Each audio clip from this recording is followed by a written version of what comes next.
જેમીશભાઈ, બોલો. તમે મને ગેર પડતો શીખવાડ્યું, પણ એમાં મને કન્ફ્યુઝન છે. શું કન્ફ્યુઝન છે ભાઈ? કન્ફ્યુઝન એવો છે કે તમે મને ગાડીમાંથી ગેર વધારવાનું કયો છો, તો એમાં તમે મને બીજામાંથી ત્રીજામાં, પછી ચોથામાં, પછી પાંચમામાં એ રીતે. હા, ગેર હંમેશા ભાઈ પહેલામાંથી બીજામાં આવે, બીજામાંથી ત્રીજામાં આવે, ચોથામાં આવે, એવી રીતે સ્ટેપ બાય સ્ટેપ આવે છે, બરોબર છે? આમાં શું કન્ફ્યુઝન છે તમને? કન્ફ્યુઝન એવું છે કે ગાડી અત્યારે 5મા ગેરમાં ચાલે છે અને આગળ બમ્પ છે. હા, બરાબર છે.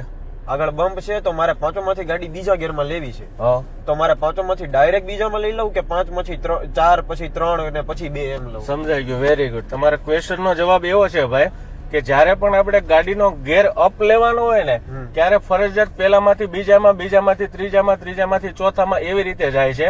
પણ ડાઉન લેતી વખતે 5મો ગેર હોય કે 6થો ગેર હોય કે ચોથો હોય, બમ્પ આવતો હોય તો ત્યારે તમે બીજા ગેરમાં ગાડી લઈ શકો છો, બરોબર છે? બરોબર. ડાઉન તમે 6થામાંથી બીજામાં પણ આવી શકો છો અને પહેલામાં પણ આવી શકો છો, પણ અપ કરતી વખતે પહેલામાંથી ડાયરેક્ટ 6થામાં નથી જઈ શકતા. સમજાઈ ગયું? સમજાઈ ગયું.